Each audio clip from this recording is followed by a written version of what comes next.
The live-action How to Train Your Dragon arrives with both the strengths and challenges that come from being a very faithful remake. Visually impressive and retelling the story's emotional beats, it brings the beloved tale to life again, though without fully recapturing the impact or freshness of the original. Much of the dialogue, shot composition, score, and emotional beats are carried over almost exactly. A few extended scenes and minor changes aside, it plays very closely to the original's blueprint. And while the story itself remains strong, it does leave you wondering, if the original still delivers so well, why not just revisit that instead? That being said, seeing this world brought to life in live action does bring some of its own appeal, particularly for those discovering it for the first time. Visually, the film shines. The real-world locations, much of it shot in Northern Ireland, blend beautifully with CG enhancements to create an impressive lived-in Berk. The VFX work on the dragons is particularly strong, with Toothless once again stealing scenes as the film's most endearing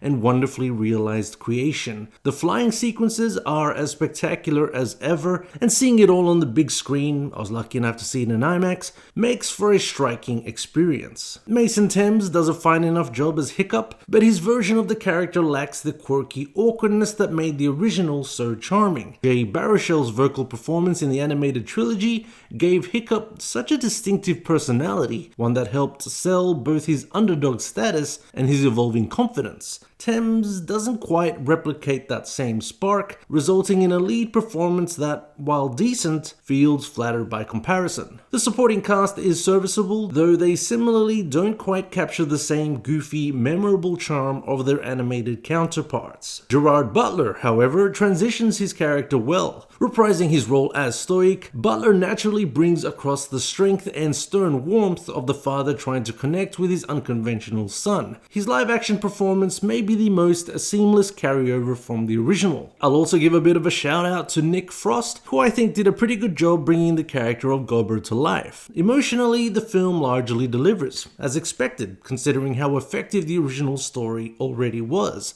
The father-son dynamic, the bond with Toothless, the story's core message of empathy. It all still resonates, even if familiarity makes some of the beats feel slightly less impactful this time around. In terms of whether this remake was truly necessary, well, that's where my mixed feelings really settle. Cynically, it's hard not to see the commercial motivation behind bringing this story back in live-action form. Personally, I would have preferred to see more creative risks taken to justify revisiting the material, although I acknowledge that some of the fanbase may have pushed back had significant changes been made. Ultimately, I land somewhere in the middle. This is a well-made film, telling a great story with fantastic visuals, but it simply isn't as special or fresh as the original. If you loved the first film, you'll likely enjoy this, but you'll also see exactly where it falls short.